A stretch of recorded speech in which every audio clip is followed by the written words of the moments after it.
YouTube! What's going on, everybody? Bringing you guys another updated deck profile. I'm going to apologize in advance because I do not have the new support. You will know what I'm talking about here in just a second. But this is another Blue Eyes mixture deck profile. Definitely not a pure one. Pure is just not consistent. Let's put it that way. They don't call it brick eyes for, for fun. It's just true what they say. I do feel like the ratios are getting better and better as we progress here. Anyways, without further ado, I don't want to keep you guys too long. Hopefully you guys can like, comment, subscribe, show me some support. Hope everybody's having a good day. Hopefully everybody's staying healthy. And let's just get right into the deck profile. I'll get all this extra stuff out of the way, and we'll just start on the main deck here. So, starting off, we are down to one copy of Blue Eyes White Dragon. One is all you need. I took it to locals this past weekend, and I bricked on it so many times, I decided to drop it. One alternative, and we're still on double jet. I am actually debating on cutting jet down to one, but so far I still really like the two aspect, and then this is still kind of like having two copies of Blue Eyes White Dragon. The only difference is, these actually play hand in hand if you have them in your opening hand. If you discard this, it counts as Blue Eyes Engrave, so it still kind of fulfills the jet requirement, and you're not just playing two vanilla Blue Eyes. So unfortunately, as much as I hate to say it, the Blue Eyes engine is not super great right at the moment. It's definitely kind of on the slower side of things. So next we are playing one Chaos Dragon of Armageddon. This thing is amazing. This thing combos well with jet, recycles plenty of cards for you, and is all around just kind of a nice little extender when you have the opportunity. And we are playing the Albez engine, so we are playing one Albion, the Shrouded Dragon. I am trying this out. This is a new card, a little bit untested, but so far through the little bit of testing that I've did with this card, I really like it. So it seems to be a very nice unbrick of the hand type of card. So next we have bumped this up to 3 Albez. Still kind of trying this out myself, but there was a time in the tournament. Whoa, no, not the camera. But yeah, no, there was a time in the tournament where both of these got banished face down by a Chimera player, and it was kind of unfortunate because I could no longer go into any of the Albez fusions. So I decided to bump it up to 3.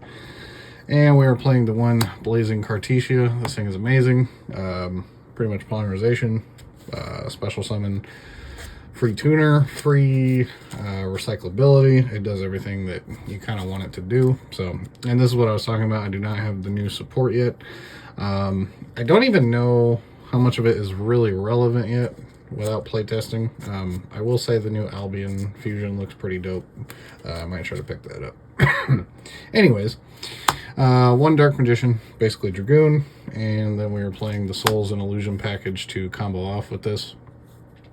I am debating on cutting out this engine, although I do like it a lot, tremendously.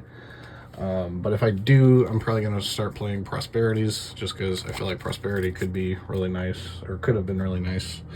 But then I find myself banishing all the fusion monsters that I need, and then I just hate my life. So I haven't really pulled the trigger on that yet. But next, I'm still playing one copy of Alistair. I feel like it's a nice fusion support card. Just one, no meltdown, just one Alistair, one invocation, which I will get to. Actually, I guess I can kind of like quickly showcase it here. But basically, this is not anywhere near your main play of the deck anymore. If you draw into Alistair and you search the invocation, great, fine. If you don't, you just draw the invocation. You can use Braided Fusion to dump the Alistair. You can recycle the invocation. It's kind of just nice all the way around. You can increase Fusion's attack power with Alistair. It's a dark target, so there's plenty of utility there. But yeah, I just don't. And you could cut it if you prefer not to play it. I just think it's kind of a nice little little side tech support card. Triple Luber. kind of the main normal summon. I've gone back and forth with this at different ratios, 2, 3, 1. Still kind of trying out the 3 ratio, but I might go back down to 2, honestly, if it starts to clog a little bit. Just because, like, this is also not really, like... I mean, yeah, like, it is the best normal summon of the deck, but, like, you don't want to clog on it to where, like, it's like, oh, like, two Luber, and then, like, a branded opening, and then, like, a branded fusion, to where, like, you basically can't really do anything with, like, over half your hand, so, but I'm still going to keep it at 3 for now and give that a whirl. And for the last of the monsters, we were playing triple copies of Ash Blossom, because Ash Blossom literally hits every deck in Yu-Gi-Oh! And says, yeah, no. The main thing with this card is knowing what to ash and when to ash, and, you know, sometimes even when you hit a good, solid target, sometimes they just play through it, but that is the name of the game, so I do feel like it's really relevant right now. And there's some cool little tech options for Ash that I play now that I wasn't really playing a whole lot before. Next, 3 copies of Marina Fusion, heart and soul of the deck. You use it and you make anything in your extra deck pretty much. And yeah, not much to say. I think it's the most broken fusion spell of all time. Being able to send materials from your deck or field or hand, you know, that pretty much gives you the freedom to do what you want, and then you extend into a further fusion that allows you to do more stuff. So yeah, nothing bad to say there. The one invocation, like I said, don't really need an abundance of invocation or invoked cards anymore. So 1 polymerization, just because it's the most free fusion spell there is. And yeah, we are playing Chimera, so this gives Chimera protection. And yeah, so 1 branded opening, just because I don't want to clog on it. And it's usually the target I send off of Albion, so that I gain protection. And then you know, I can either special summon him or draw a card, put him back on the bottom, you know, however it goes about. 2 fusion deployment, just because I kind of don't want to brick on this card either, but this card is super amazing. Being able to pull out Cartesia, Dark Magician, Blue Eyes, Albez, Alistair. You know, it's basically just a free extender to whatever you need to fuse. So I would play 3, but there again, I kind of don't want to brick on it, because you can only activate 1 in a turn anyway. So and 2 just seems to work out for me. So I'm a very 2s kind of guy, you know. I don't like to play 3s unless I really need to see a card. So 1 melody, just 1. It's basically like you're playing 2 of each of the level 8 dragons in your deck for the most part, except for Albion. Searches, you know, kind of whatever missing pieces you need, and if you don't need it, you can send it off of Magician Souls to draw. You know, but it still is kind of a nice little free searcher for the deck. Next, I'm also playing 2 copies of Allure Darkness, just because Allure Darkness is free. However, after the tournament, this is another reason I'm considering playing Pot of Prosperity over Allures, because there's so many times where I blind allured, and for the most part it worked out, but there was one time I dumped my entire hand and just said, yep, next game, because yeah, I had no choice, and it was what it was. So 2 copies of Allure. There again, if you make changes and play more darks, maybe it'll work out a little bit better. You know, but two is not bad for the most part. For the most part, it worked out. I would say, you know, probably 3 times out of 4, it worked out pretty well. So 1 duster, just because this deck hates back row, and then 1 droplet, just because sometimes you need to break boards. You can obviously side these out if you don't need them. But yeah, I think they're kind of nice. You could also arguably switch this for Dark Ruler No More, just because you don't really want to give up a whole lot of cards most of the time, because this deck does kind of struggle to keep card advantage sometimes. So 2 Crossout Designator. I was playing at 3, but it got really bricky. But you're playing essentially a lot of stuff to roll with this, and this is kind of a nice searcher too for Armageddon. If you need to pull a dragon, you can banish, say, like Blue Eyes White Dragon, and then add it to hand, and then special summon the alternative, or you have Jet Live now. So there's a lot of like cool, interesting things you can do with that I didn't really think of. Or you can like set up for an Albez, play next turn, or you know, however you want to do it. You're also playing the Imperms to go with the Crossout Designators. It also stops Ash, which is why you're playing 3 copies as well.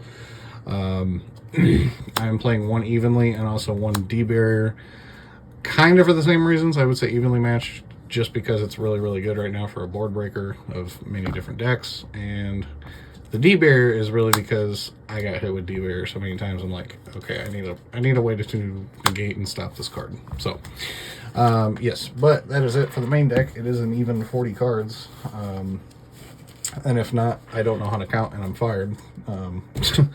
But yeah, anyways, we'll go into the side deck and get this out of the way. One Crush Heap. It's your Ibly out. That's pretty much the main reason you play it. If it wasn't for Ibly, you could cut this card altogether, but I wanted to have an Ibly out, and this came up once, so I'm happy I played it. One BLS, just because it seems to be kind of one of the best Link boss monsters. You know, and it never came up, and like I really think it could just be like a prosperity target if I start playing that. So Underworld Goddess, you know, pretty much free kaiju if you need it. If you somehow acquire a bunch of monsters and you need to link into it. It's also a negate and a walking skill drain, so that's kind of nice. One Psychic End Punisher, because you can literally take an Ash Blossom and any of your level 8s, whether it be Lubellion after fusing. Obviously you can't activate it or summon it in the same turn as like Branded Fusion going off or Fusion Deployment, but this is really kind of a nice follow-up. And then also with playing the Souls package, if you special summon the Dark Magician and summon Cartesia, that's another way to make this if you need to, although it's a little less practical, but if it's a little bit better than the alternative of what you're fusing for, you know, that's something kind of nice to go for. Next, one Blue Eyes Tyrant Dragon. I do feel like this is the best Blue Eyes fusion so far, just because it's the easiest to make, immune to traps, can attack everything, can reset a trap. Like, it just does so much for so little. And it only requires one Blue Eyes White Dragon and one Dragon Monster, which means you can literally make it off of Branded Fusion if you needed. It, there again, doesn't really come up a whole lot, but you know, when it does, it's pretty nice. One Titanic Lad. This is mainly just a Mirror Jade dump for the most part. Every once in a while you need to beat over something a little bigger than, you know, like 35k, and this is pretty decent at doing so. So one Guardian Chimera.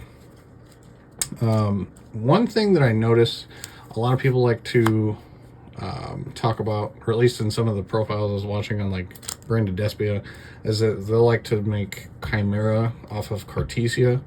But if you read it, it says that it only gains its effect to like pop and draw when it's summoned with a spell card. So for whoever didn't know, yeah, I kept like misreading that for a little bit. It did not come up once in the tournament, but I feel like it's too good not to play. You know, pop 2, draw 1, or draw 2, pop 1. Pretty insane. Next, for the invoked monsters, we were actually only playing the one Macabre, because it's the one card that my deck can generate fairly easily. And it's just a free Omni Negate if I need it. You know, if I fall a little short with Branded Fusion, or if I already have the invocation, basically. And it's really the only main fusion that you need. You could play a Gades or Purgatrio. I wouldn't argue either of those. I just find that Macabre is pretty much the main one you want to go into anyway. Next, we're playing Grange. I'm just going to call it Grange, the Dusk Dragon. Obviously, because you're playing Cartesia, it sets up the Jet Dragon, Blue Eyes Jet Dragon combo very, very easily. Being able to dump another level 6 Branded Fusion also helps, because you can literally use Branded Fusion or Fusion Deployment to get to the Cartesia, to fuse for this, to dump. Yeah, but yeah, must have. And then of course to play, also we're playing Corderus to tag out into the Corderus. You know, it's kind of a nice follow-up interaction. And then if they don't beat over the Corderus and pop it by a card effect, you're going into an Albez or, you know, something more Despia monster from your deck. So you could go into like another Luber, potentially search another Branded Fusion. So this is really good. This is really nice, like following up. Obviously, we have the one Mirror Jade. I don't know of an Albaz deck not playing a Mirror Jade, at least one. I've never found the need to play two. You can obviously play 2, 3, whatever copies you want, but I do so far like the one-ofs. Games are just too quick anymore. In the grind games, usually you're not seeing any of your branded fusion stuff, so that you're literally forced to grind it out. So, one Albalinitus, main target for Mirror Jade to send, or you can send it off a Grange, you know, if you need to search the branded fusion. You know, in case you're fusing for this off of like Cartesia's effect and you don't see the branded fusion. And then also when this is sent off of the Grange, you get to recycle the Cartesia. So it's really kind of a nice like flow of things to get the ball rolling if you need to as well. Next we're playing one Albion and one Lubellion. Pretty much kind of standard. You need both. You need at least one of each. A lot of profiles that I've seen of like the pure variants are playing 2 of each, but I find it helpful to just play 1 of each because this deck, fortunately enough, can usually work around either one. You know, if one gets banished or shut down, you just make the other one and you're usually fine. And then to round it off for the extra deck, 1 Red Eyes Dark Dragoon, because it's Dragoon. You know, probably the best boss monster ever made in the entire game of Yu-Gi-Oh! Or close to. Being super easy to pull out with branded fusion is just insane. So, yes, just 1 copy of Dragoon. And then next, I will show off the side deck, because I do feel like this side deck is actually pretty decent, or at least in theory. We are playing triple copies of Lava Golem. This was a Kaiju. This was Sphere Mode. I've been through all that. I think Lava Golem is going to be the best moving forward, trying to break fields, Kashtira, you know, any sort of like any field really. Usually they put up, you know, about 2 monsters that are just kind of a pain to deal with. And yes, it interrupts the normal summon, but chances are if you're in that predicament of going second and they have, you know, 3 to 4 interruptions and banishing all your stuff, you probably don't really want to normal summon those anyway. So, 3 Lava Golem, 3 copies of Jinzo. This thing is like the MVP of my side deck. I love Jinzo. Shutting down traps does so much for this deck. This deck just hates back row, hates traps. Always has, probably always will. So 3 copies. Next, 3 Ghost Sister and Spooky Dogwood. This is pretty much just for time. You can switch this out if you don't ever have that issue. But there's every once in a while those players that like to take their sweet time, and well, that's what these sisters are here for. So next, triple copies of Lightning Storm. This is very, very nice. The only problem is you never know if you're going first or second. I would almost main deck these, just because, you know, being able to clear either the opponent's monsters or their back row, really, really nice to have the option. You know, you're not really playing any cards that really stick around on your field for too long, unless you're already usually winning the game. So these are usually always pretty much able to resolve and activate. So, 2 more copies of Droplet. Like I said, this could be Dark Ruler no more. And then we'll just round it off 1 copy of Evenly Matched. I never find myself needing more than 2 copies of this card, just because I don't want to brick and see like 2 to 3 copies of it in my opening hand and then not be able to actually make a play. Like I might be like, oh, Evenly Matched in a battle phase, and then, you know, I probably don't have the branded fusion more often than not, so I don't want to replace branded fusion with another Evenly Matched, if that makes sense. Even though I wouldn't side it out, I just wouldn't see it. So that is it for the deck profile. I hope you guys enjoyed. Hope you guys found it interesting. If you guys have any comments to make, I always love to read them. I always love to respond to them. You know, so I'm just trying to grow this channel as best I can with what I got. Anyways, I won't bore you with all the boring details. Make sure to like, comment, subscribe. If you'd like to see anything, you know, test plays, I think I'm going to start doing some sort of live duels or live commentary with that here in probably about the next week or so, hopefully. And yeah, it's where I'm just going to take my deck and try to continue to improve and just, you know, just duel it out in front of everybody, and, you know, see if we can have a good time chatting together. And yeah, so hopefully I can improve along the way. And, you know, I mean, obviously you could make the statement of, well, if you didn't play Blue Eyes, your whole deck would be a lot better. Well, you know, I like what I like. So hopefully you guys do too. So anyways, without further ado, hope you guys enjoyed, and I'll catch you guys next time. Peace out.